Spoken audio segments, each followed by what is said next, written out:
Major Dermot Quinn of the Massachusetts State Police. The Westfield Police Department has requested an Amber Alert for an abducted child, and we need your help. Gabrielle Kozazik may be in extreme danger and was last seen at 1 a.m. in Westfield, Mass. in the area of Woodmont Street. The Westfield Police Department needs your help to locate Gabrielle Kozazik, a white female, 3 months old, brown hair, brown eyes, approximately 2 feet tall, and weighs approximately 12 pounds.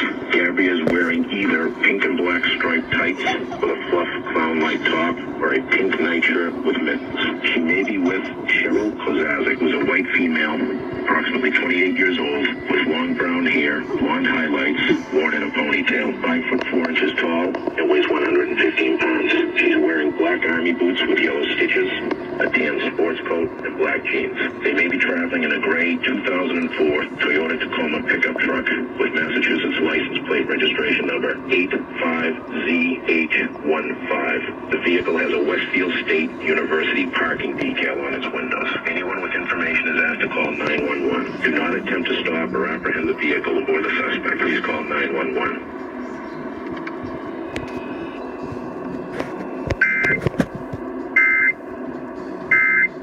Oh my gosh. That's the perfect relationship that works in my life. You hear that, people? That was an Amber Alert. A child abduction emergency. That's right, you hear that, folks? An Amber Alert has been issued.